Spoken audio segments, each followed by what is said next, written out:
What up, cocksuckers? Welcome to the MMA Podcast. It is the 70th episode, and it has been a busy year for the UFC. We got a lot to break down like usual. This past Saturday, we had the Tough 18 finale with Nate Diaz, a beautiful 34-strike combo to TKO Gray Maynard. That was a great fight. Also seeing Chris Holdsworth and Juliana Pena winning the Ultimate Fighter. We also have a little bit of MMA news to break down, and of course this Saturday, a UFC Fight Night card, Mark Hunt taking on Bigfoot Silva. We got a bunch to break down. I'm ready to do this. Are you ready to do this? Let's do this shit, cocksucker.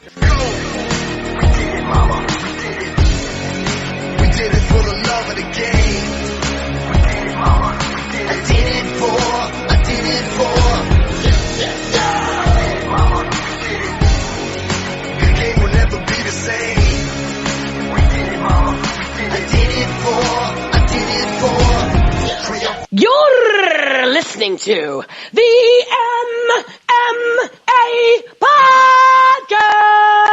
Podcast! That's right. Welcome to the MMA Podcast. We're really glad you tuned in. Let's get straight to it. We got 3 guests tonight, and they're all voices you've heard before. I got to start off first and foremost with the man doing the technical aspect of tonight's show. My laptop is still on the fritz, sort of in the process of figuring out where I can save it or just trash it and get a new one, save, the parts from the inside that I can. But our boy Ross Finkelstein, E before the L, he is running the production of the show tonight. So thank you so much for doing that. Where do we find you? What is going on, brother? Ladies and gentlemen, boys and girls, children of all ages, the Jew is back, the Jew is here. It is the MMA Podcast. Monday has come around again, and that means your life is just a little bit better in your sad, pathetic world. I'm back here, like I said before. You can find me on Twitter, at Ross Finkelstein, E before the L, producing the show tonight. We got technical problems. No one gives a shit. All you need to know is that this Saturday night, the biggest event of the year goes down from Brooklyn, New York. Yao the Truth versus Alan Hamilton. It is going to be big. It's going to be large. It's going to be massive. I said big in 3 different ways. I cannot wait. 162 pounds. It's going to be in the Good Fight Brazilian Jiu-Jitsu grappling tournament. Look out for it. We're going to stream it live. Go to my Twitter. Go to their Twitters. You'll find the info. Justin.tv, Saturday. Tune in. Yeah, follow him on Twitter at The Good Fight BJJ. They are good people putting on Hamilton versus Necroma, Allen versus Yao. It is going to be a barn burner, ladies and gentlemen, on December 7th. Follow all of us to see us tweeting out links. Gi, 2 p.m. Eastern. No Gi, 4:30 Eastern. We unfortunately don't have both sides of the super fight. If you do want to listen to the conference call though, which was last week, Ross, where do we find it on YouTube? Still working on that. Still working on getting it up. You will find it on YouTube tomorrow. Hell yeah. I did mention we only have one of the combatants. Alan is working his ass off because he's going to be in New York all weekend, so he cannot make it. But we do have Yao the Truth here, cutting down, or actually he's made weight, but he is equally pumped. They are ready to tear each other's heads off. Yao the Truth, what's going on? Not much. You guys basically said everything I was going to say, except one thing. On December 7th, you will see the most dominant performance you have ever seen inside of a combat sport. That's all I got to say. That sounds very promising. Follow him on Twitter at YAO_the truth. And I did save the best for last, people. He is the word on the street, the Aunt Jimmy Show. Ramses, what is going on, brother? What's up, man? I'd just like to say hello to everybody, wish everybody the best hope your Thanksgiving nothing fucked up happened. And I would just like to reiterate that it's a pleasure for you gentlemen to have me on. That's the word on the street. That's right. And if you do want to call in, the number is different than it usually is because it's running through Ross's side. The number to call in, 702-605-4430, or you can tweet us at the MMA Podcast. Visit the MMApodcast.com. And obviously follow our friends at MMA Mental, at Westland Eagle AH, C. Lowenstein, J. Jean, Sweet Pappy Jones. You know the drill. Thursday, it's going to dip down to negative 12 degrees Fahrenheit here. So I'm prepping myself basically to die. Let's get into it. The Tough 18 card. Before we talk about the individual fights, a lot of people on Twitter were talking shit about it, saying, yeah, it was not really a good card between a few lackluster fights and there being a ton of time between fights. I'll pass it off to you all. We'll do it in the same order we did the intros, Ross, Yao, and Ramses. What was your takeaway from the Tough 18 card? The Tough 18 card was very long. The pacing of the show was off, and a lot of people were complaining about it. And I'm going to just start with the pacing because a lot of people think, oh, it's all Zuffa's fault. They paced it horribly. Screw Zuffa. Why'd they do this? We're sitting here for 5 hours. And they have to fill a time slot. Now, it's very difficult because they had a basically a 7:30 to 1 a.m. time slot with about 11 fights. So they didn't have a full card. They had one Facebook prelim and all that. So the pacing of the show was bound to be like that. And they have to get to 1 a.m. or at least around that range. They can't end the show at 12 o'clock because everything's running on a schedule. The people at Fox Sports Live, they're set to go live at 1 o'clock or around 1 o'clock, not 12 o'clock, not 11:30. They're set to work at 1. So they have to meet that time, and it's going to drag on a little bit. Obviously, it's not good for viewership. It's not good for keeping people awake, and especially when some of the fights aren't as good as we expected. Personally, I didn't have a problem with the card. I thought, other than the pacing being a little slow, I enjoyed the fights. I enjoyed a lot of the performances. I thought we saw some stars in the making between a couple people. I guess we'll get into fight by fight soon, but yeah, I enjoyed the card. I thought it was a solid Saturday night. I thought it was a solid night of fights, and I look forward to seeing many of the fighters who participated again. Oh yeah, Yao. The overall card was okay. It was good. Whenever there's a fight on a Saturday night, I enjoy it no matter what. But, this one was cool. Kept me busy, kept me interested. So, overall, it was okay. Word. Ramses, what are your thoughts on the card? Overall, it was mashed potatoes, man. It was neither here nor there. The main event was all that I cared about. And, well, I guess we're going to get to that. But shit, man. No rewatchability factor whatsoever on this card. That's how I came away with it. There was a little bit of rewatchability with Diaz Maynard, which I think I've watched like 100 times now. That finish was pretty wild, but we're gonna save that for last. We're gonna start from the bottom and work our way up. Those first 3 fights, we had Josh Sampo lock in a second round rear naked choke that earned the loser $100,000 because Sampo was not eligible for the bonuses because he didn't make weight, so his bonus went to his opponent. We also had Sean Spencer and Jared Rosholt winning unanimous decisions, 30-27 across the board for Spencer and 29-28 for Rosholt. Or is it Rosholt?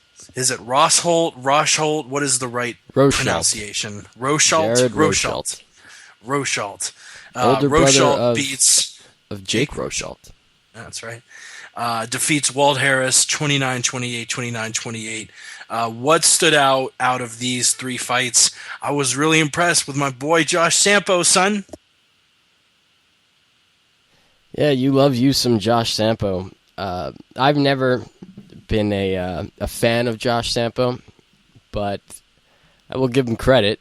He definitely looked good.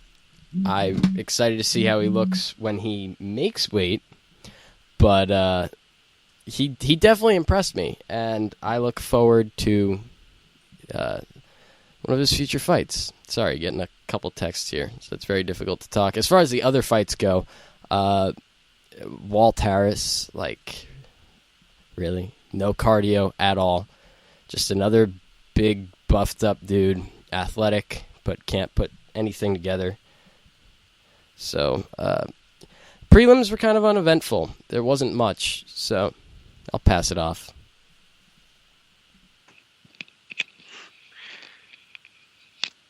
Yeah, I'm gonna pass it off to Ramses. You have zero thoughts on those three fights, yeah? I actually didn't catch these, to be completely honest. What did you catch? Because we'll just skip you until we get to that point. The main card. So you caught Roxanne and Raquel and all the fights afterwards? Yes. All right. Thanks for telling us before the show. Ramses, what are your thoughts on these three fights? Well, I don't have any thoughts on two of them, but it was pretty badass. I believe was it the Maximo Blanco one with the illegal knee and he was disqualified or some bullshit? That was the one, right? I mean, like I said, no? Holy shit. Nope. Well, then this card was completely forgettable then. That's all I have to say.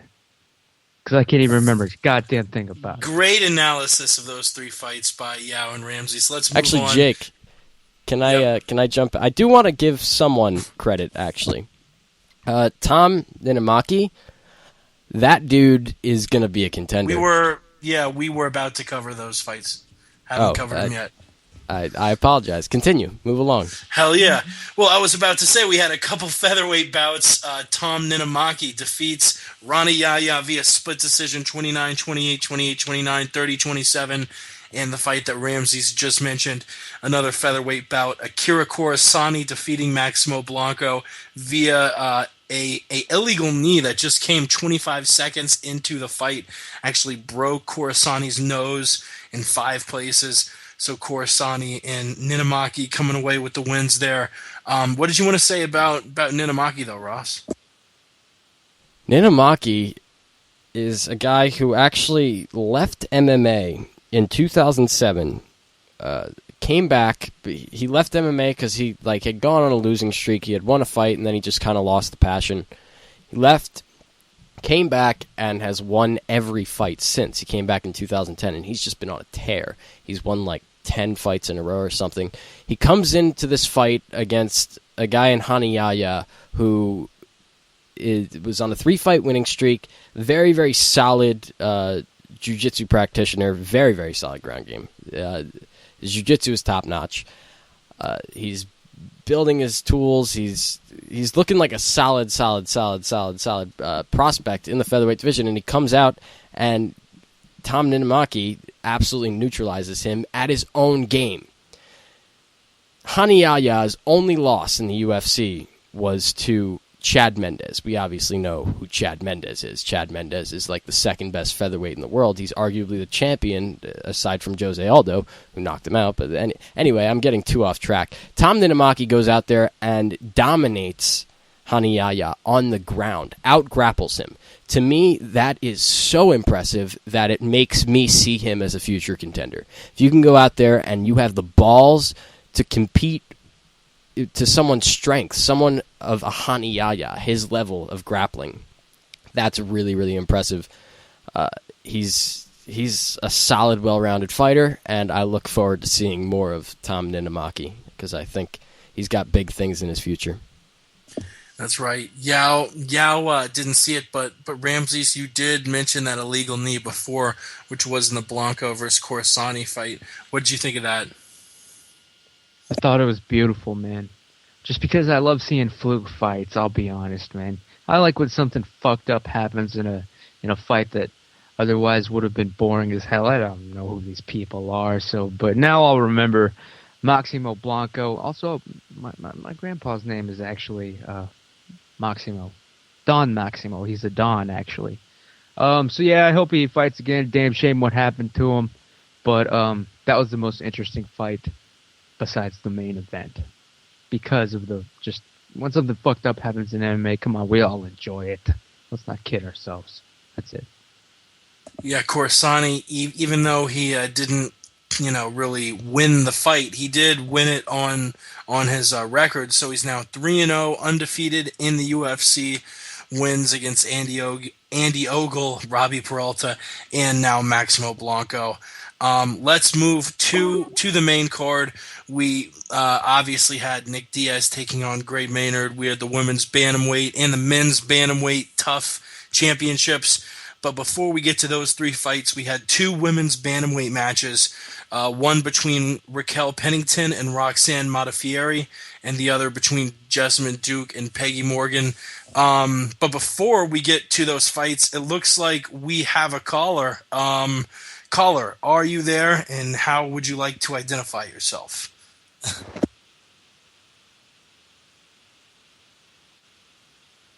Is the caller there? Hello. Hello. 1, 2, 3. Can you hear us? Nope. All right. Caller's Let's a little radio shy, apparently. We're having technical issues. Yeah, I mean, if you want to talk about the TUF 18 finale or anything in MMA, you want to talk about GSP, you want to talk about UFC 168, you want to talk about this weekend's card, whatever you want to talk about, the floor is yours.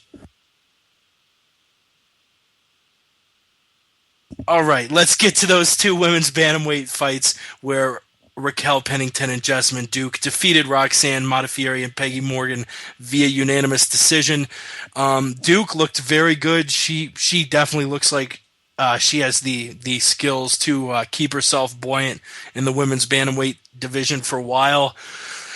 Pennington versus Roxanne, everyone loves Roxanne because she seems like one of the coolest people to be in the house in what was a season full of unnecessary drama and the like. So Roxanne is a fan favorite, but I don't know if she gets another fight. Jessamine Duke versus Peggy Morgan. Peggy Morgan was looking fucked up. Jessamine Duke boxed her up really well, and I really think Jessamine's got a future there. Ross, what did you think of those two fights? And it appears that our caller has unfortunately hung up on us. Well, like you said, Peggy Morgan looked like an alien. She looked like she was supposed to be in the Goonies. I mean, Chick looked like E.T., son. Yeah, hematomas on both sides of the face, and she just got beat the fuck up. Jessamine Duke is a monster. The four horsewomen are killers. I look forward to seeing Jessamine Duke again. 3-0.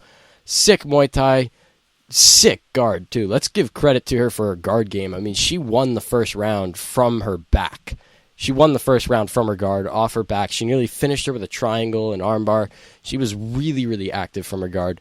So all the props to Jessamine Duke. Big things in her future. And as far as the other fight goes, I really don't have much to say. Yeah. Roxanne didn't look as fluid standing up as a lot of us would have liked to have seen, but she showed a ton of grit, especially fighting out of that guillotine towards the end of the fight. Yao, I was about to pass it off to, but he has dropped out of the conversation, so we'll put it straight to Ramses. Ramses, what did you think about these wins by Jessamine Duke and Raquel Pennington? Man, that girl's face was so beat up. She looked like what's the fucking Fight Club? Like the dude had just destroyed something beautiful. She looked like that guy. She looked like she'd just gone 3 rounds with Chris Brown in a limo. It was disgusting. All right, disgusting. So props, for allowing us to see that. I'm not saying I'm not sadistic, but every now and then, when a woman gets the hell beaten out of her, a little part of us chuckle as men inside. Yeah, I just said that. And also, Roxy losing her fight, it's a damn shame. She is a really nice person and such, but she screwed up. She fucked up, and honestly, I believe she lost the fight because she ignored my request. I was begging her to come on and be a guest on my show, the Word on the Street podcast. She ignored it. No reply whatsoever. That's never happened. You at least get you at least get a no. Never happened before. And I'm telling you right now, if she would have come on the show, she would have won this fight. I promise you. That's all I have to say. Powerful words from Ramses. Looks like Yao is back. Yao, we're covering the two fights you saw when you first tuned in. Raquel Pennington and Jessamine Duke winning unanimous decisions. What did you think of those two fights? Yeah, Jessamine Duke just destroyed Peggy. Peggy, I don't even know how to say her last name, but yeah, that was a really dominant performance. I mean, it's very rare you see 30-27, across all the scorecards these days, and that's what we saw, and it was amazing. She really used she used all aspects of MMA, and I really appreciated that. So yeah, you could tell she really wanted to win this, and it was great. She dominated, so good things in her future. For sure, and that brings us past the two women's bantamweight fights. I think our caller is back on the line. She may have been having a little bit of technical issues, but yeah, what did you want to talk about? The Diaz Maynard fight, this upcoming Mark Hunt versus Bigfoot fight, or even this Saturday's Yao the Truth versus Alan Hamilton fight? The floor is yours. This is fantastic radio. This is awesome radio. You know what people really love is awkward dead air. Like just normal, boring dead air is horrible, but I love the shit out of awkward dead air. One more time, caller, are you still with us? Maybe check your Skype options, your settings. Having some tech issues. We will briskly move on to the men's bantamweight tough championship. Chris Holdsworth defeating David Grant in a fight he was the favorite in. Defeating Davey Grant in the second round, 2 minutes in via rear naked choke. This is one of the tough champions, of the last 5 or 6 seasons. He, along with Gastelum, really stand out as people who can make a mark in their division pretty much right off the bat. Chris training with Team Alpha Male, Dwayne Ludwig, Uriah Faber, Chad Mendez, all those savages, fits right in, weighing 135 pounds, defeating the Brit David Grant. What did you think about the fight, and what do you think about Holdsworth's future going forward in that bantamweight division? Chris Holdsworth is a killer. His grappling is top-notch. His striking is vastly improving thanks to Dwayne Bang Ludwig and all the good people over there at Team Alpha Male. By the way, just a side note, I am sick, so if I sound different than I usually do, it's because battling a cold that I was infected with by a couple of Nazis. Anyway, it's a long story. Heil Hitler! Thank you for that. Chris Holdsworth, I see big things in Chris Holdsworth's future. I've been using that quote a lot. I see big things in their future, but I really do see big things in Chris Holdsworth's future. I think he's in the right camp, especially for his weight class. I think if you're in a lighter weight class, the best place you could possibly be for the 125ers, 135ers, 145ers is Team Alpha Male. And he's in the right place. He's training with the right guys. He's got such great training partners in Uriah Faber and Joseph Benavidez and Chad Mendez and Andre Touchy-Feely and just TJ Dillashaw, a whole plethora of guys. And TJ Dillashaw is actually a guy who he really kind of parallels. TJ Dillashaw was a very hot prospect coming off The Ultimate Fighter. Although he didn't win tough, He came off of Tough and completely dominated after that, and he just suffered his first loss outside of the Ultimate Fighter finale to Rafael Assunção a few weeks ago, back in October, and it was a very close, controversial fight that a lot of people thought he won. So I see I see similar backgrounds between Holdsworth and Dillashaw, and I think that's a good thing. I think we're going to see big things from Chris Holdsworth, and I think he's going to be a contender. I think he's young and has tons of time to just better his skill set, better his striking, and if he just continues to stick with his grappling, I mean, the possibilities are endless for him. I agree. Yao, what do you think about Holdsworth? This fight was it went how I thought it would go. Look, Chris Holdsworth is very, very skilled. He knows how to win fights. I believe he's overrated. Only time will tell. Like Ross mentioned earlier, he is in a very good camp. You know, that's an elite camp. That's one of the best camps in MMA. And if he stays there and continues to grow, I believe he'll be one of the best in the world. But I still believe he's overrated and overhyped. Damn, Ramses, do you agree with me and Ross that Holdsworth is the real deal, or with Yao that he's getting a little bit too much hype? Honestly, I was just tweeting so much during this time that the fight was going down. I barely watched it out of the corner of my eye. And that's partly because these guys did nothing to impress me during the show or this fight. I mean, I don't even know if we're going to cover whether Tough 18 was lackluster or what it was like overall, but I'm just saying it didn't make me care about this fight. Look at my timeline. I probably sent out like 30 tweets while this fight was going on. And even though you guys were just talking about it, I'm guessing Holdsworth won, but I wasn't even paying attention then. That's the word on the street. Ramses apathetic about a UFC card. Shocker. Let us, I think our caller's still on the line. Let's try one more time. Caller, are you there?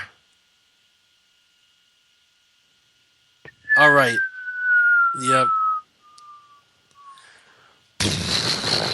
All right, let's move on to the women's bantamweight championship. Juliana Pena defeating Jessica Rakoczy with a second left on the clock. A lot of people were giving Steve Mazzagatti a little bit of a hard time because, you know, they obviously don't know the rules of MMA and don't know that whether there's a second left or 2 minutes left, you stop the fight when the fight needs stopping. He would have done himself a favor if he had stopped it maybe 5 seconds beforehand, but either way, I think the stoppage was right. Juliana Pena defeating Jessica Rakoczy, becoming the first woman ever to win the Ultimate Fighter. What did you guys think of the fight? And similarly, like we were talking about Holdsworth, what do you think about her future at women's bantamweight? Ross and I actually had a pretty long talk afterwards. I don't know if she is the real deal yet. I don't think she gets past chicks like, you know, Liz Carmouche and that sort of second tier of women's bantamweights. But our boy Ross has other thoughts. Ross, what do you think about Pena and the fight? Well, first off, Juliana Pena proved everyone wrong. No one thought she would win this season, and now we're talking about Juliana Pena being the tough champion, first female tough champion.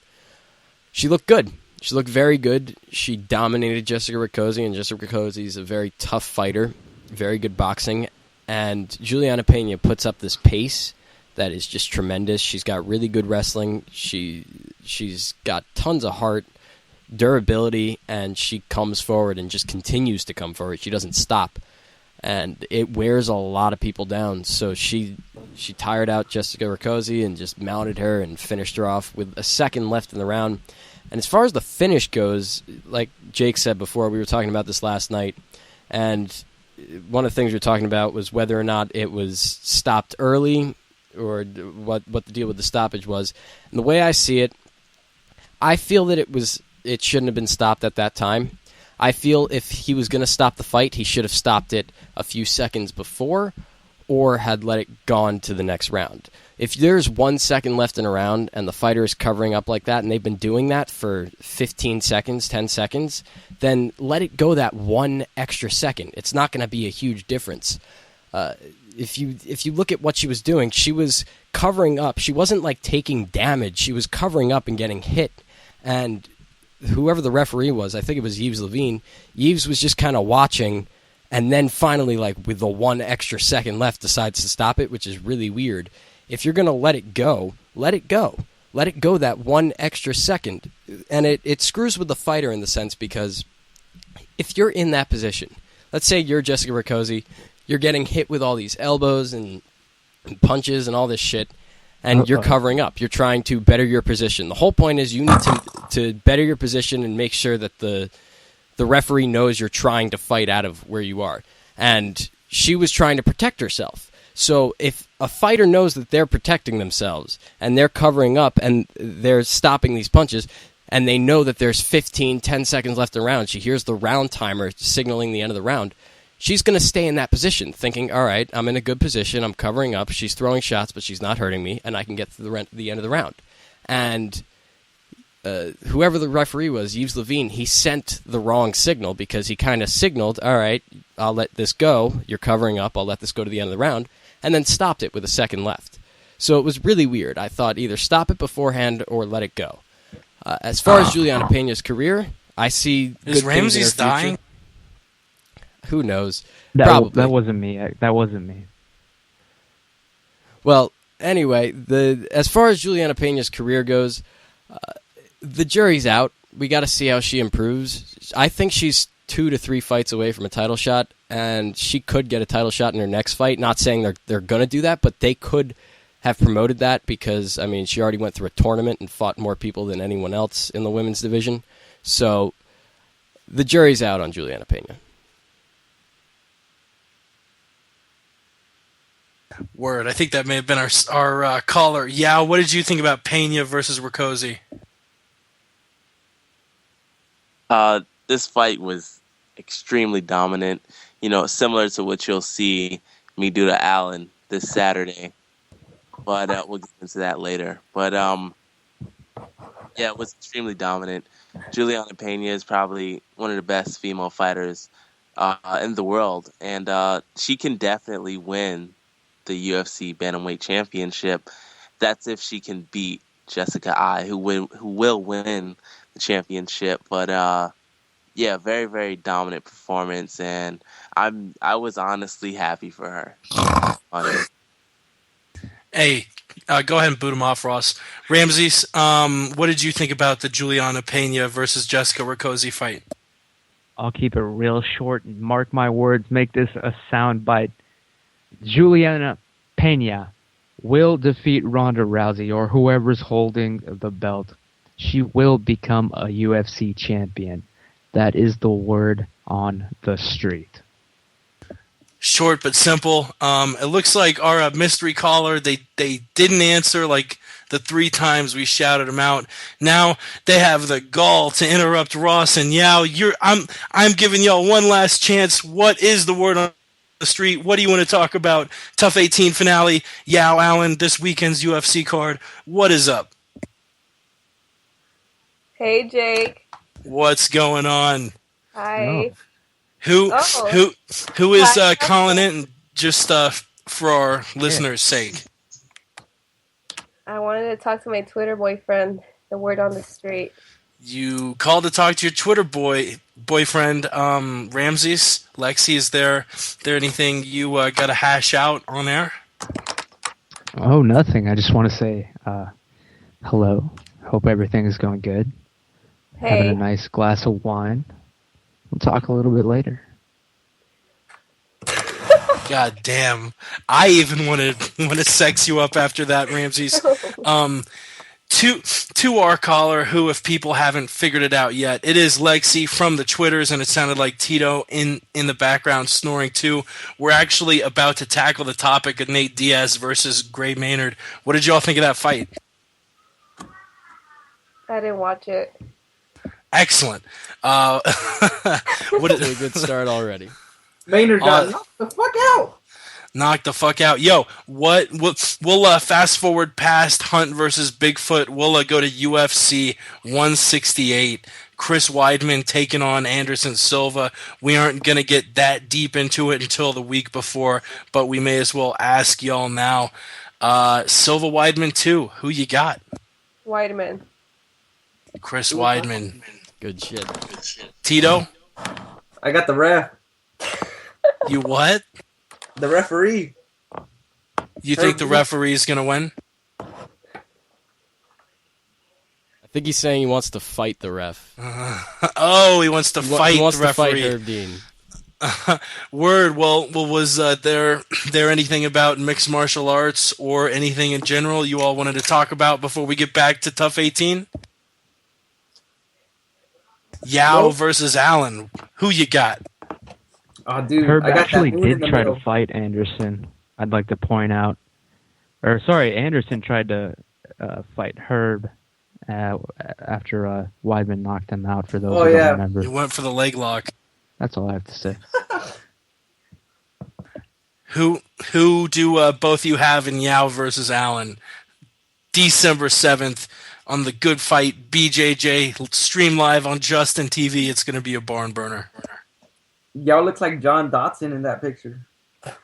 Yao actually is John Dodson, but that's not what I'm asking. God damn it! Who are y'all picking? I don't know. It's a tough one. You guys are awesome. Shit. Final question: Hunt versus Bigfoot this Saturday. Before we let you go, who you got? Talk about women's MMA. We were talking about women's MMA, and we went to pass it off to you a few times, and no one talked. Oh, Alexis says she fight. What about women's mixed martial arts? I don't know. Alexis told me she wants to fight Elena. No, I didn't. We're not going to talk about such things on the podcast. We really thank you being on the show. Ross, go ahead and click the dump button. Thank you so much for calling in to the MMA podcast. Follow them on Twitter at Lexington Italian Fatal Tito. We're going to get to Ross. Little help, man. Thank you. All right, we are going to get to Diaz versus Maynard now. And what I enjoyed, and I hope the viewers enjoyed as much as I did. Let's get to Diaz versus Maynard, a fight that I actually thought Maynard would win to begin with. But man, Diaz went out there and stomped him. What did you all think of that? I was in bliss because I'm a huge Nate Diaz fan, and the past year has been kind of rough. After the Benson loss, and then following that back up with the knockout, it was rough. But this knockout changed everything. This put him back on the map. This put him back in title talk. It was kind of their last chance fight for both guys. The loser of this fight was really just never going to see another title shot or even a chance to fight for a title shot. And Nate went after it, destroyed Gray Maynard, hit him with like a 30 or 40 punch combination. I think you got the numbers on it. It was beautiful. And if Nate can continue to do that, I see such huge things for Nate. I've always seen huge things for Nate. He's so talented, and he's capable of doing so much, yet there are just nights when he does not perform. Obviously, when he fights wrestlers, he kind of gets stuck and he gets dominated in a sense. Happened to Benson. I'm still a little shaky on the Josh Thompson fight. I think he could beat Josh Thompson in a rematch. I don't think he took him seriously, and I think if he took him seriously, he could beat him.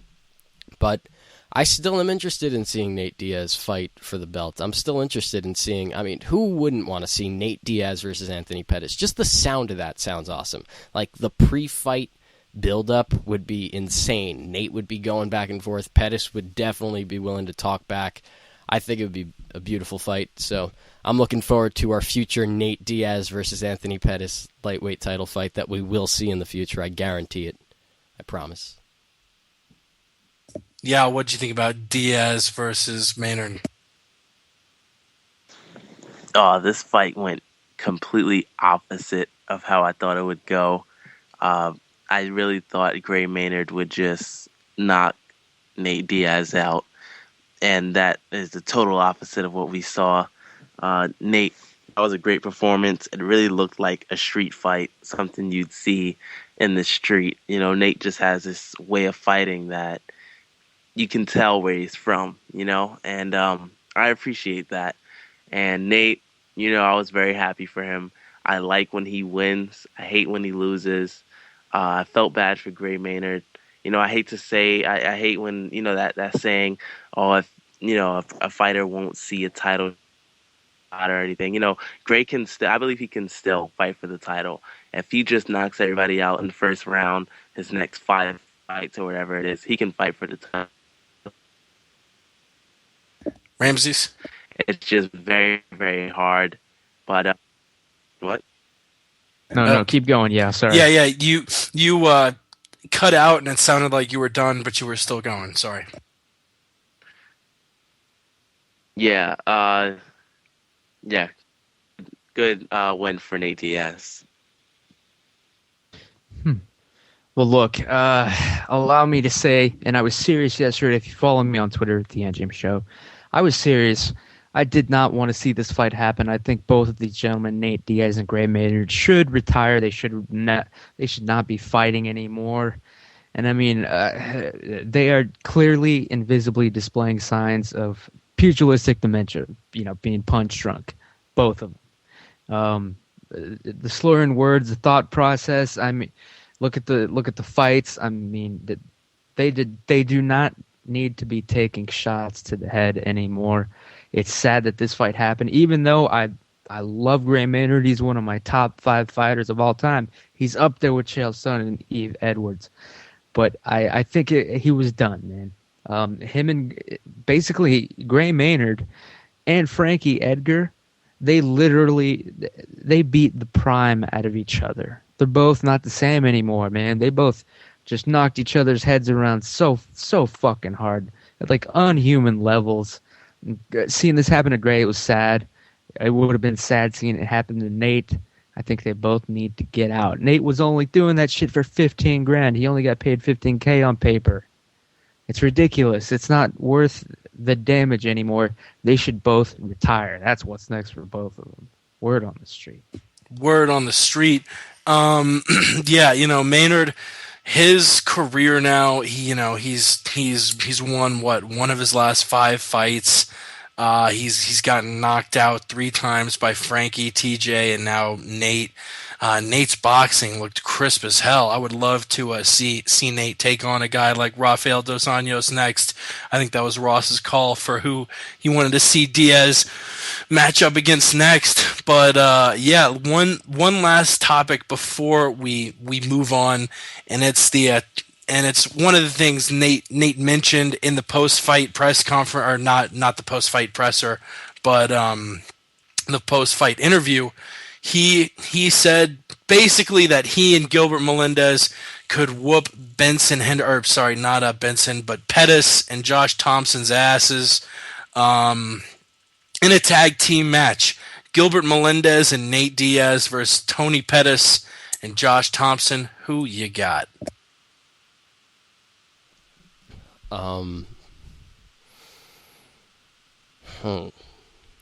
This is a tough one. It's a very, very tough one. Is it like repeat the question? Sorry.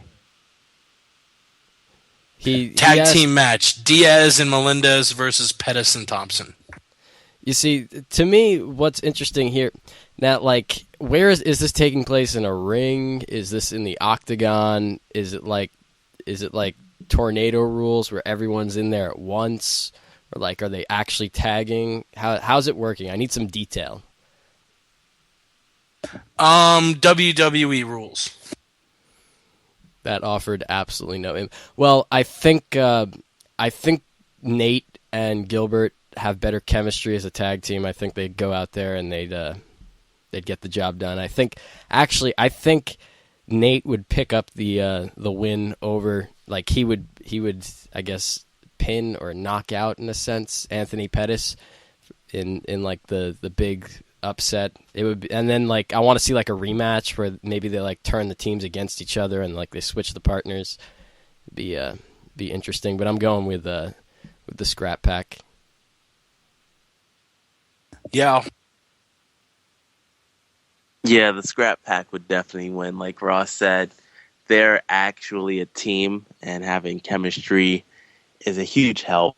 And they actually street fight, so that always helps. They probably had to tag up before or team up before. Yeah, I got to go with Pettis, and it don't matter who you team him up with in a tag team. You can put a midget with Pettis. He's gonna win he's gonna throw the fucking midget at the other team just to distract them like a bowling ball, and whoop both their asses, man. Pettis all the way, no matter who he's paired up with. Even Eddie Sanchez. Word up. Well, hopefully Ross has the drop ready to go, because it is time for the 10 solid seconds of sports, that segment where we break down all things non-MMA related. Are you ready, Ross?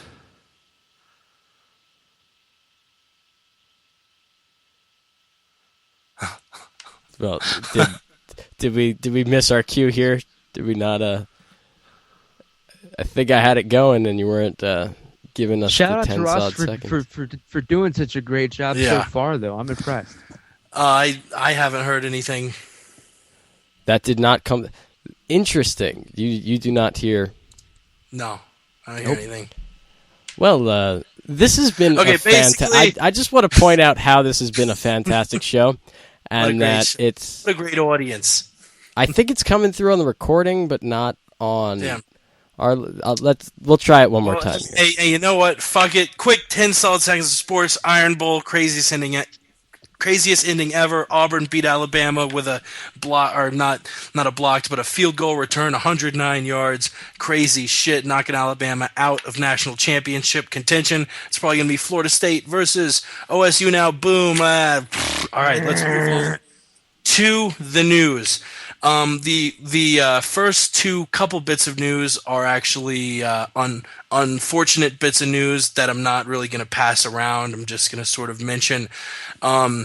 First off, we had Shane Del Rosario. He had a cardiac incident, went to the ER, and a lot of people were reporting that he had died, including ESPN. Dana White tweeted out "R.I.P. Shane Del Rosario." A lot of people were really upset by it, but it's too early to say anything definitely now. But our very own Ross Finkelstein of the Final Round did report, update Riche Del Rosario. He has brain activity, off life support, squeezed mother's hand, long way to go, but he is alive. So we really, really hope and pray that he is on the track back toward health. Another sad bit of news was Paul Walker, who's I guess pretty big in the MMA world. He had a brown belt in jiu-jitsu, had just filmed Fast and the Furious 7 here in Colorado with Ronda Rousey, and was known for that Fast and the Furious franchise. He passed away in a car accident, which was obviously very unfortunate. So prayers both to the Walker and the Del Rosario families. We really hope that Shane pulls through. Let us move on. Jake, actually, yeah.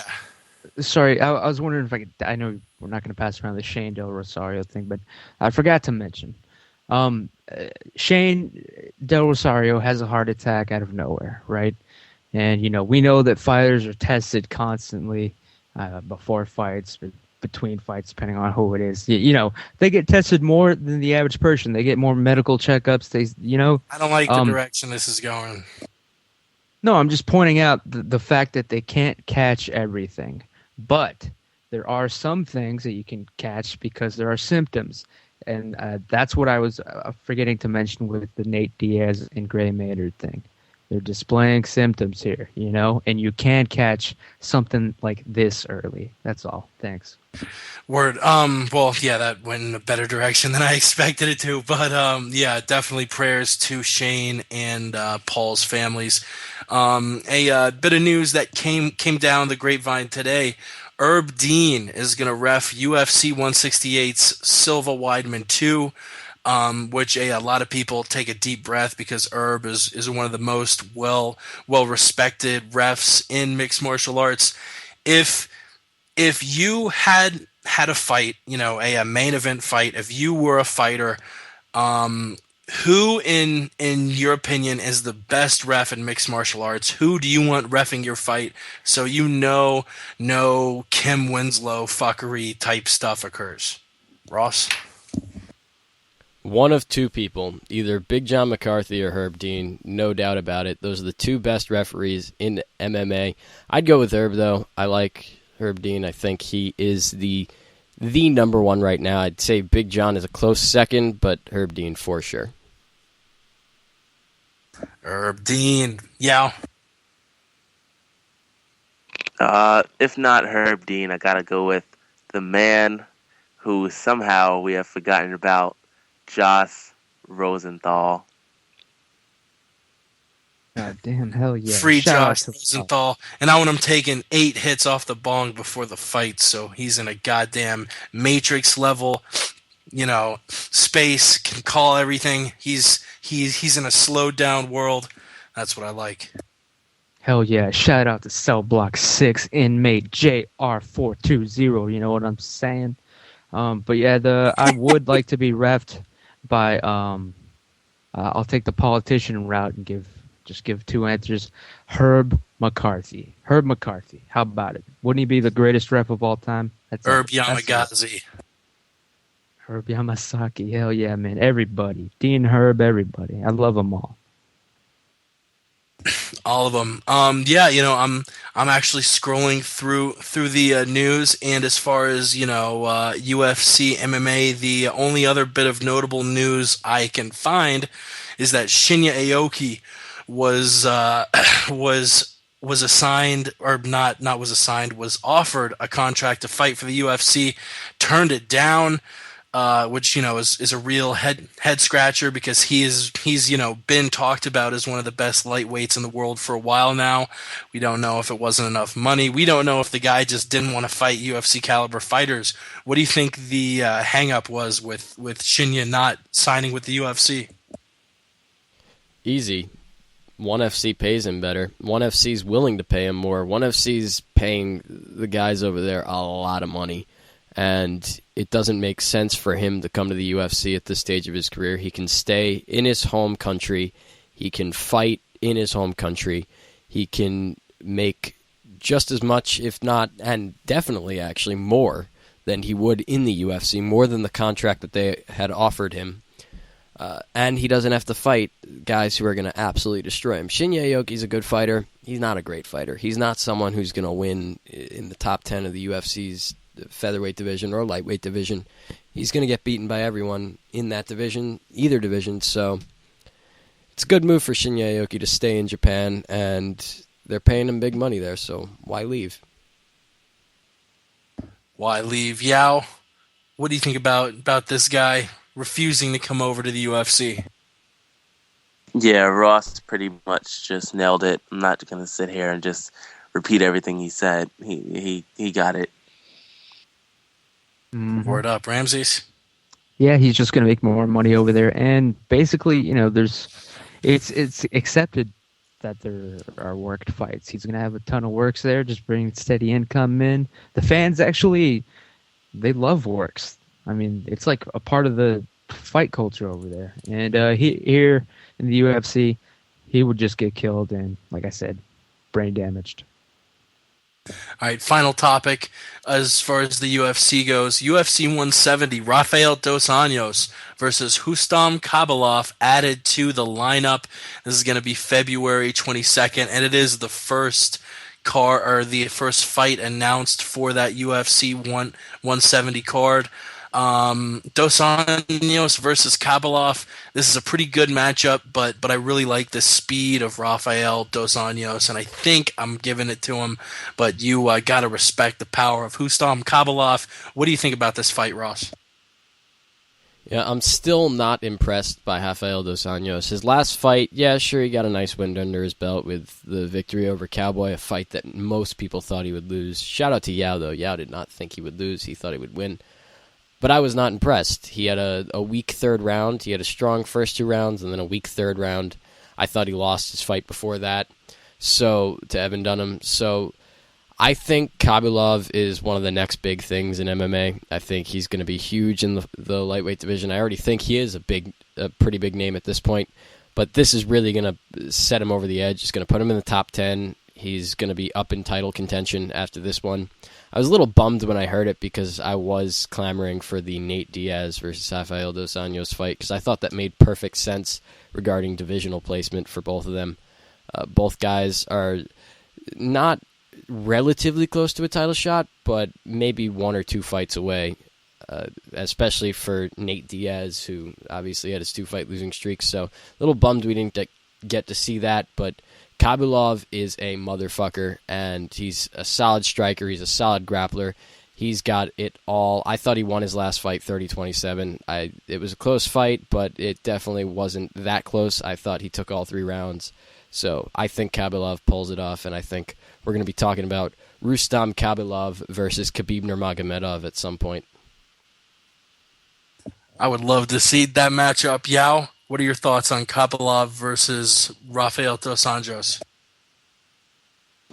I was a little confused with the matchup, to be honest. I didn't think they would give Rafael dos Anjos someone lower than him. RDA is up there at the top. He's, looking at a potential title fight with his next win. And I really thought they would give him, like Ross said, someone like Nate or even Gilbert Melendez or, someone up there. But apparently they didn't. I believe that RDA will win, and he'll just continue to climb up. Keep climbing up. Ramses RDA versus Rustam the Tiger Khabibulov. Yeah, I think my audio went out. Hopefully it's to me. Interrupt me if I'm speaking out of turn here. It is. Oh, okay. Khabibulov, man. He's going to win every fight that's put in front of him until he injures himself, and I believe when that happens, he's going to be done. The way he fights, he's, the wrestling, he's going extreme. He's going 100% more than that. He's leaving it all out there. He's taking risks in how he does in how he wrestles. I mean, he wrestles more than he fights. I think it's gonna help him dominate up until the point where he's gonna fuck himself up and injure himself very, very badly. That is my prediction. Just looking at the way he fights. But like him. Word up. And once again, the number, if you want to call in with any MMA topics, not can I talk to Ramses? Anything MMA, you can call in with 702-605-4430. Yo, I love all of y'all to death, but this is a podcast. God damn it. Let's why don't you give out my phone number and be like, don't call this number either, ladies. You want me to? All right. Ramses' phone number, which any women listening, no, I wouldn't do something that horrible. The final bit of news is that in this Saturday's match between Yao Nkrumah and Alan Hamilton, slated for 162.5 pounds, Alan apparently has a rematch clause in his contract, and we are on the line with the promoter of that fight, Ross Finkelstein. Mr. Finkelstein, can you give us any specifics on both men's contracts, and if any men are having a percent of their purse taken away for various infractions coming before the fight? Well, first off, that is false. There is no rematch clause. I did state that we would look at a rematch depending on the outcome of the fight and how the fight goes, whether it's domination or if it's a very close fight, we're going to look at a rematch. Not immediately, but down the line, definitely a big money fight. As far as what was your other question? I actually already forgot. Oh no, I'm really high, man. Yeah, the percentage you took from each man's purse. Oh yeah, Allen has already lost 30% of his purse due to just some minor infractions. Yao has lost 63% of his purse, due to minor infractions and his manager's loud mouth. So, if they continue, we will take more. Now, who is Yao's manager? Yao's manager is Ramses. What were said comments that were made that had money taken from Yao's purse? He demanded to me, president of the company, president of the NAACP, that there be a mound of coke in Yao's locker room for Ramses, along with a couple other demands, which I did not take too kindly. I do not like being spoken to by a manager in that way. So, I took more of his purse. Ramses, can you confirm or deny these allegations? I'm working things out with the promotion. Ross knows who he is. Finkelstein knows who he is. We all know who he's working for. It's worse that, you know how there's a culinary union? There is a Jewish conspiracy. But I won't even go there on the MMA podcast. I'm just going to say, my fighter, Yao, he is the truth, all right? He's not Yao the deception. He's not Yao the phony. He is the truth. He's the future. He's the Michael Jordan of MMA that we've all been waiting for, all right? And I love Officer Allen to death. I mean, I've instructed Yao. I've begged him, just don't kill him. I'm also his diet coach. You know, Yao was set to just cripple this person, and I've just barely talked him down to maiming him. The promotion, we won't get into the legal stuff. It's all being worked out. I know he's got better lawyers than me. All right, and, you know, he's Finkelstein, of course. But it's the fight's going to decide everything. All right. And actually, as soon as I'm all healed up and ready, there's going to be another fight coming up. It's going to be Finkelstein against the word on the street. Finkelstein versus Lopez. Can I get a confirmation from the head of the NAACP? You know, we're working things out right now. There have been talks, but out of the managerial role for a second, I will say this, Ramses, if you want to go, I will make sure you need more than just one knee surgery. Oh, shit. Shots fired, ladies and gentlemen. Also, the two of us that aren't currently beefing, me and Yao. Yao is foolish enough to move up to middleweight to 185 next year, travel to Denver, and literally get murdered by somebody who has, I want to say, probably 40 inches of reach on him. Yao, why are you so quick to step in the boxing ring with me just so you can die? Well, you know, my I speechless. Tripping over yourself. You scared.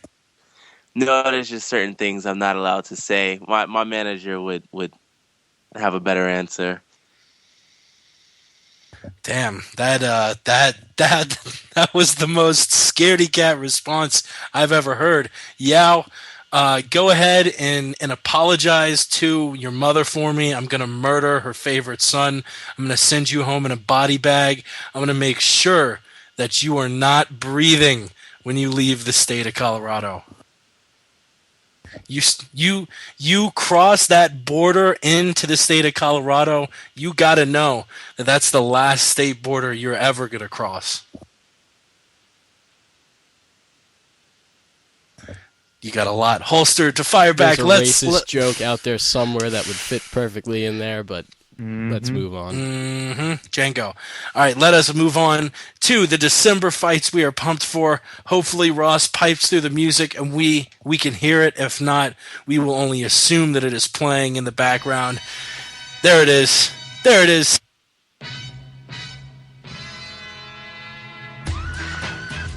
All right, ladies and gentlemen, for December, what fight do I have? I almost want to pick Johnson Benavidez, but I'm going to go for a fight on the same card, and that's Carlos Condit versus Matt Brown, that welterweight fight between the excellent striking of Condit taking on Matt the Immortal Brown, who has really looked just that. His wrestling has really been on what is the word I'm looking for? On track, on par, on key, whatever the fuck I'm looking for. Matt Brown's looking good, and I really don't know who I'm going to pick. Condit, Brown, that is the fight I'm pumped for. Ross?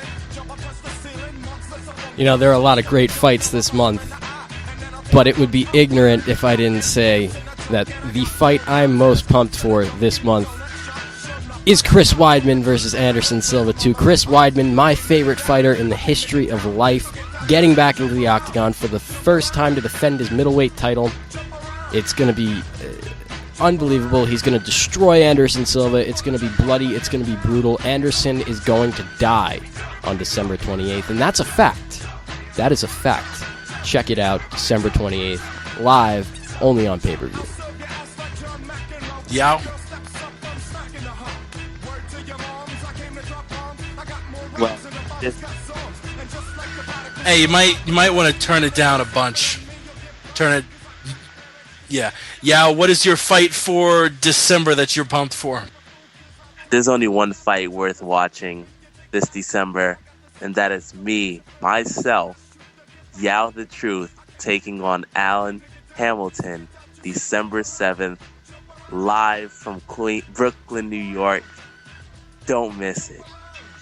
Live from Brooklyn on Justin TV. Last but certainly not least, Ramses, what fight are you pumped for December 2013? It's going down. It's the last. I was going to say fight. It's the last event of the year. The main event, of course, Weidman Silva, but who cares about that? I'm more interested in a loser leaves town match that's going down earlier. I'm talking about Chris Lieben versus my friend, Tough 17 contestant, Team Son and member Uriah Hall. All right, he's let's face it, he's not looking so good so far in the UFC.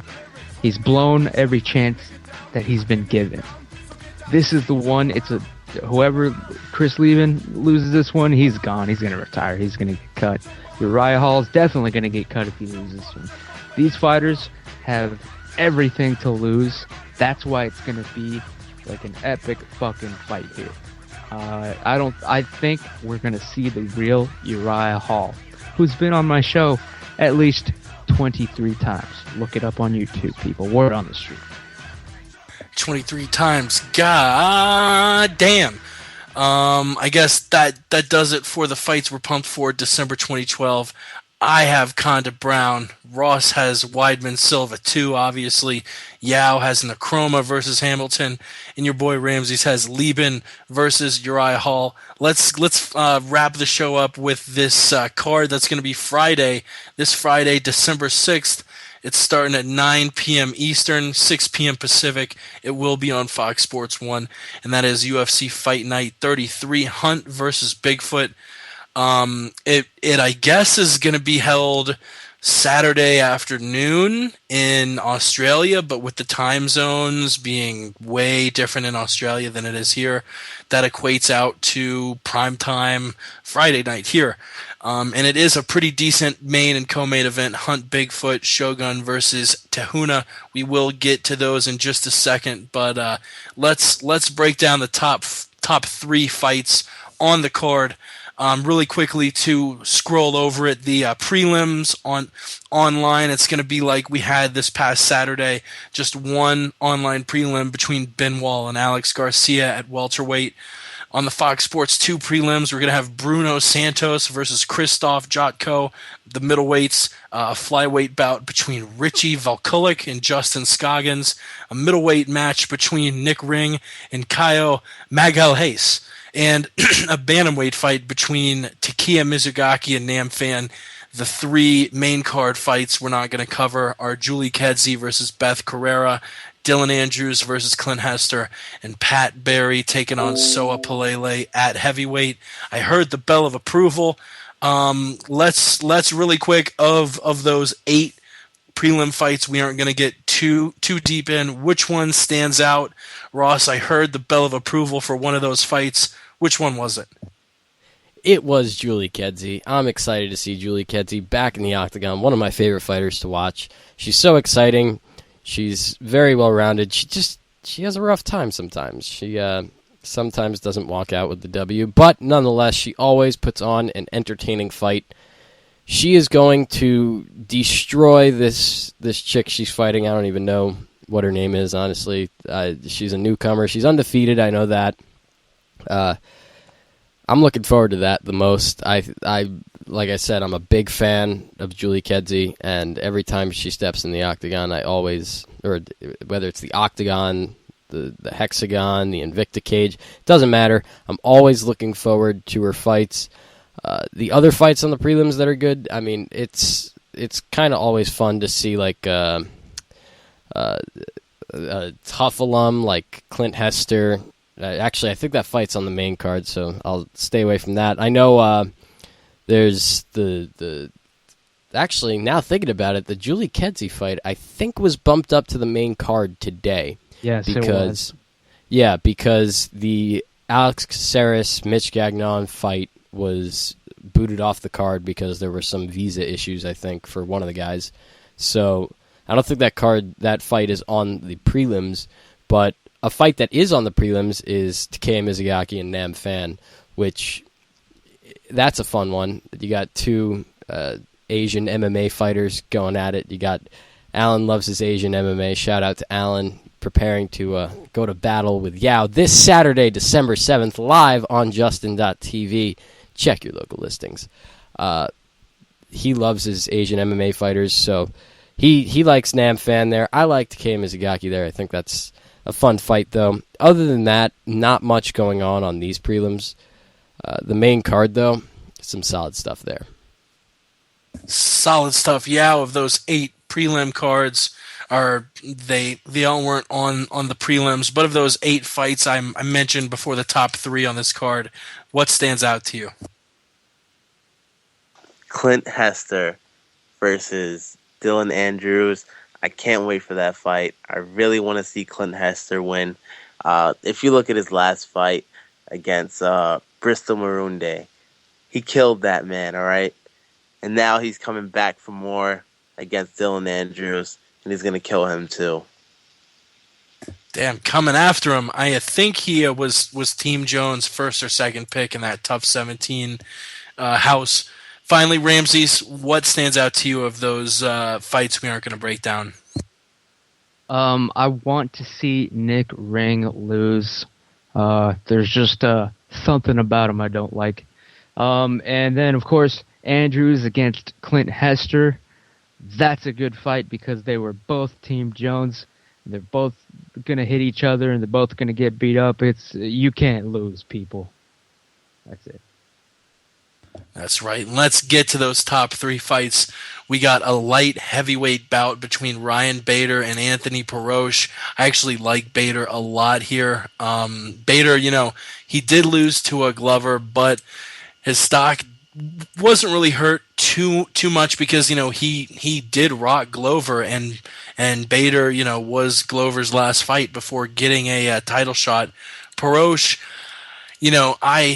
I think he's decent. He's 1-1 in his last 2, a loss to Ryan Jimmo and a win against Vinny Magalhaes. Both a combined 21 seconds. We haven't really seen too much out of him in his last couple fights. So, I think Perosh is good enough to, stay in the UFC and not get cut, but I don't know if he has the skill to defeat Ryan Bader. The Bader-Perosh fight, I don't like this fight at all. I think it's criminal. I think Ryan Bader, if you put him up against anyone outside of the elite of the division or the top 10 of the division, he destroys them. It's brutal. He knocks him out. It's vicious. We all love it. I don't see how Anthony Perosh can do anything here. I don't think he has any tools to bring to the table. He's not better in any aspect of mixed martial arts than Ryan Bader. He's not younger than Ryan Bader. He's not faster than Ryan Bader. He's not stronger than Ryan Bader. This is an absolute mismatch. And, I mean, Bader is minus 560. He should be like minus 1,200. Very stupid fight. Ryan Bader knocks out Anthony Perosh without any problem. Yeah. Ryan Bader should win this fight. He should. On paper, he's supposed to win this fight. But I wouldn't be surprised if Anthony Perosh wins. I mean, he just knocked out, what's that guy's name, that bum Vinny, in like 10 seconds. So, I mean, Anthony Perosh is still dangerous. So, yeah, if Ryan Bader can just stay sharp and not let anything crazy happen, he should win.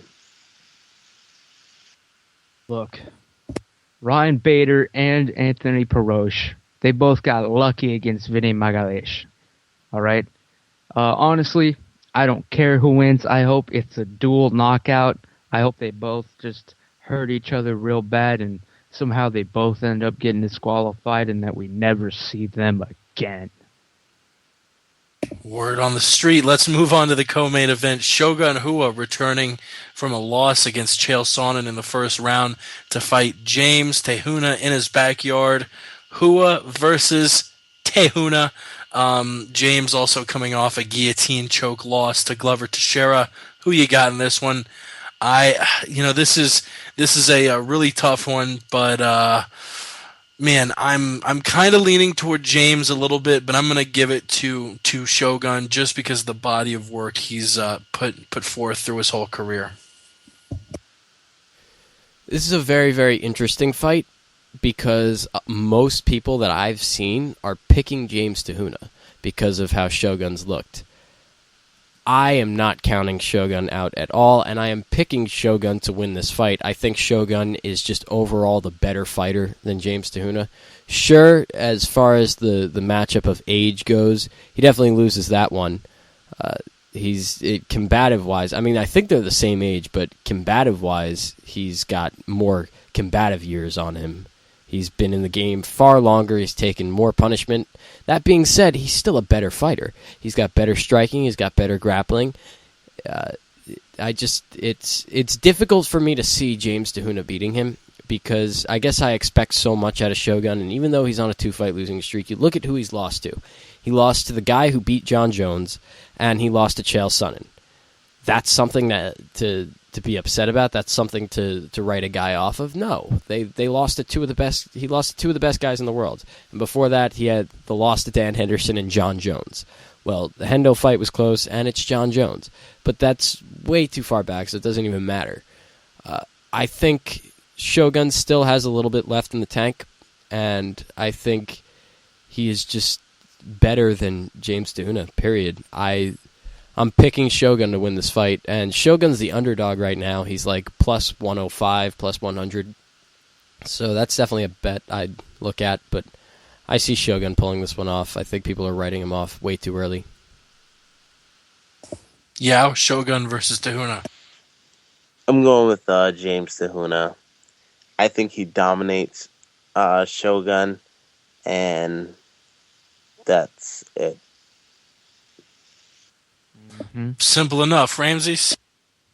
Yeah, Shogun's done in my opinion. He's another one of these guys that's basically Nate Diaz, Gray Maynard status, needs to retire. He's proven everything there is to prove. Just get out, man. He will lose this fight. He'll probably get knocked out pretty bad. That's my prediction. Yeah, we don't really know what stage who was at, but he has had a very, very good career. His last 6 fights, though, he is 2-4. His last 8 fights, he's 3-5. Losses to guys like Lyoto, John Jones, Dan Henderson, Alexander Gustafsson, and Chael Sonnen. James would be a step down from all these names, so that's the reason I still am holding out hope for Shogun Rua. Final fight, it is the main event. It is a heavyweight match between Mark Hunt and the much bigger Antonio Bigfoot Silva. Hunt 5'10" with a reach of 74 inches. Silva 6'4" with a reach of 82 inches. Silva 3-2 in his last 5 fights. 2 losses to Cain Velasquez, 1 to Daniel Cormier, with what I want to call both fluky wins to Travis Brown and Alistair Overeem. Mark Hunt, he's 4-1 in his last 5. His last fight also being a loss. This time though to Junior Dos Santos. Who do you think wins, the smaller Super Samoan Mark Hunt or Bigfoot Silva? It is no secret that I do not like Antonio Bigfoot Silva. If you ask me for a reason why, I could not give it to you. I just do not like him. There's something about Bigfoot. It happened after he fought Fedor that just completely turns me off the guy. I don't like him whatsoever. That being said, he's a solid fighter, and he's beaten some of the best in the world.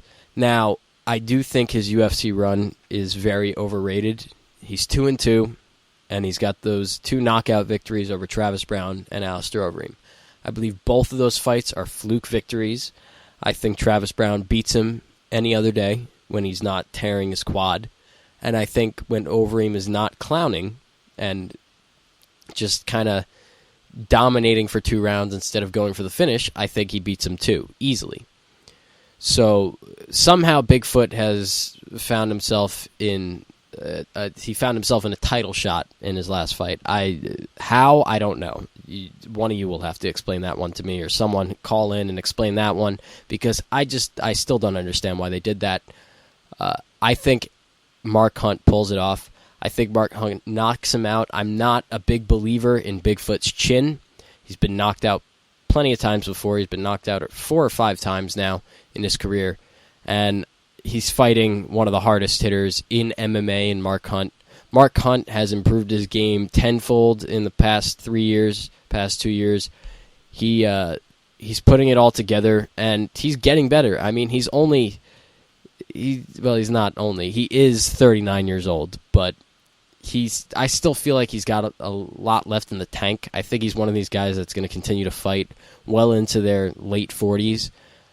Do I think he'll ever win the title? No, but do I think he can get the job done on Saturday night and put Bigfoot Silva to sleep with one of his big punches? Yes, and I think that's what happens. I'm taking Mark Hunt by knockout in the first round.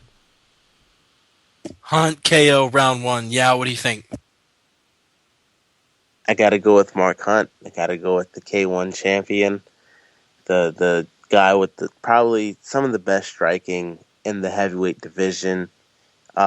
I think Bigfoot won't be able to keep up with the movement and the unpredictability of Mark Hunt.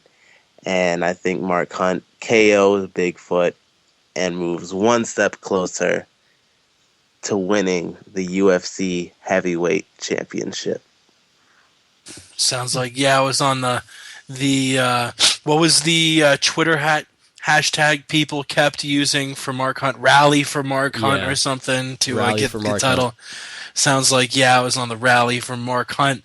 Ramsey's last, but certainly not least. What do you think about Hunt versus Bigfoot? Look, when it comes to like a heavyweight fight like this where it's just going to be a slugfest, I really don't. It doesn't matter to me who wins. I'm just going to enjoy watching the hell out of this fight. And I like the fact that they're switching it up for, remember, this is going down Friday, people, on a Friday for a change. I won't even make a prediction. It's just going to be a fun fight, man. I'm glad it's the main event. Mark Hunt is crazy, though. That's all I have to say. Why do you say he's crazy? He's a little overboard with the religious stuff, man. It's ridiculous. Word up. Well, on that hot take, it looks like we will end it. Thank you so much for tuning in to the MMA Podcast. The 70th episode will be at 130 more. You can follow us on Twitter at the MMA Podcast or themmapodcast.com. Ross, where do we find you? Where do we find a Jew? Where can you find a Jew? That is clever. If you want to find a Jew, it's very simple, people. What you do is you go to your Twitter machine. You go to that search bar. You search for @Ross Finkelstein, and you make your life just a little bit better. Remember, E before the L. I will give you updates on mixed martial arts. I will give you awesome posters. I will make your life much better. I promise I won't make it a living hell. Follow these guys also, and remember that this Saturday night, once again live from Brooklyn, New York, the Aviator Sports Arena, the Good Fight BJJ tournament, we have our big super fight, Necroma versus Hamilton, goes down Saturday, December 7th, live on Justin.tv. Go to my Twitter, go to their Twitters. We'll give you more information. Watch live. It's going to be the biggest fight in the history of mankind. That's right, and there are no exaggerations with that. This is seriously the biggest combat sports event in the history of the universe. Hamilton versus Yao Necroma. Yao, where do we find you? Like I said at the start of the show, this Saturday, you will see the most dominating performance and most dominant performance ever inside of combat sports. Follow me on Twitter at Yao_the truth, and follow my opponent at Westland Eagle AH. Wish him good luck. Wish him good riddance. Good night, everyone. Good luck, good riddance, and good night from Yao the Truth. Also follow at The Good Fight BJJ. This is going to be Saturday, December 7th. Keep your eyes open for that stream on Justin Television. Ramses, you beautiful cocksucker, where do we find you? Your kids are never going to believe that you ever heard my voice live or that you even saw my tweets live as they were coming out. Follow me on Twitter, The Aunt Jimmy Show. Thanks for having me on. It's the word on the street. Word on the street. Thank you so much for tuning in. We will be back next Monday with the MMA Podcast. A lot to break down, as always. We appreciate the shit out of you. Follow our friends at MMA Mental, at C. Lowenstein, at Westland Eagle AH, JG and Sweet Pappy Jones. And you know what? Tweet us. Let us know if you like it, hate it, whatever. We love the shit out of you, and we'll see you next week. We gone.